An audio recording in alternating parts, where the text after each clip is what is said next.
makakapag-post po ba ng bail ngayon?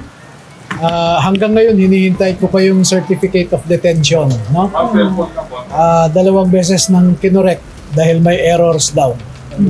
Pero ngayon, for signature na daw. So hinihintay ko lang para maidala ko yung mga dokumento sa night duty court sa Makati. Sir, pwede po ito na dito po sa Las Piñas RTC yung issue po ng warrant and then lilipat po tayo ng jurisdiction sa Makati po para mag-post ng bail. Pwede yon.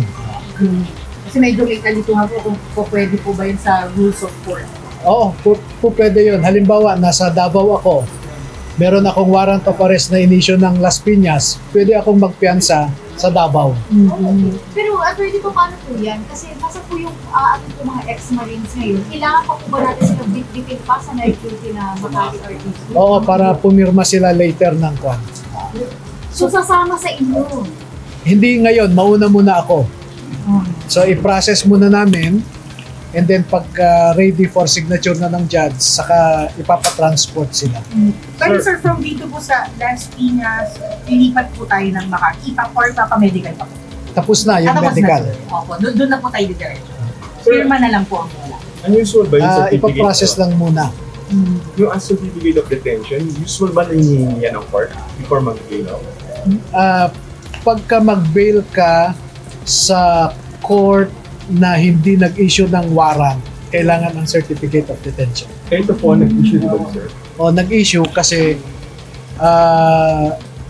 Makati Court ako mag-apply ng ng bail. Attorney, ano bang nagpatagal? Ang tagal-tagal na ibigay?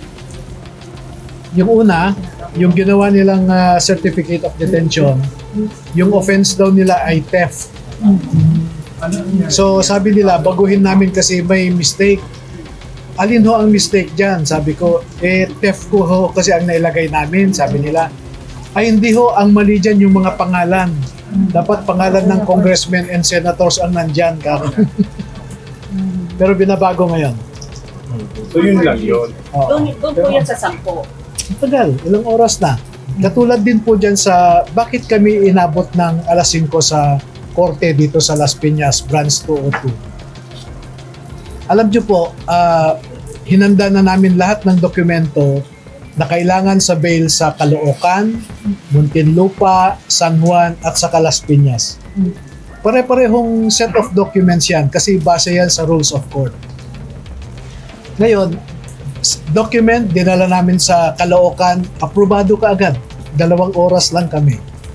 Punta sa Muntinlupa, wala pang 1 oras, tapos na. San Juan, medyo umabot ng 3 oras, tapos na.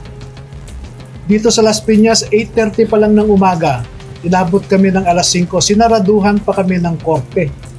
At mas maaga pang umalis yung clerk of court, alas 4 daw umalis na. Pero po for this particular court quarter, dito po yung 10 ex-marines. So sa iba pong mga courts, ilan po sila sa mga? Ganun din. 18 lahat ang akusado. Like in Caloocan, 18 sila plus me, 19 for cyber libel. San Juan, kasama rin ako, 18 plus 1, so 19. So, we prepared the same sets of documents. Ang pagkakaiba lang yung korte at saka yung branch. Pero dito, inabot kami ng hating gabi na. Do you think, sir, na ma-release po sila before midnight? I'm trying my best, no? I'm just waiting for the documents, no? Kaninang alas 8 ko pa hiningi, pero kwan na. 1.5 oras na. And it's just a 1-paragraph certificate supposed to be. We'll ask for more updates later po, sir. Thank you so Yes. much. Thank you. So yung certificate of detention, yung police PNP ang gumagawa or PNP. PNP? So ito yung kwan, yung example niyan, yung ginawa nila kanina. So parang ganito lang po yan, ganito lang po ka-easy eh. Oh, sir, okay lang po. Okay. Oo. Tapos nagkamali yung... Ganyan po sir yung kailangan. Oo. So, Tapos nagkamali lamang po. so ang nailagay nila dito, kung makikita nyo, theft ang kaso.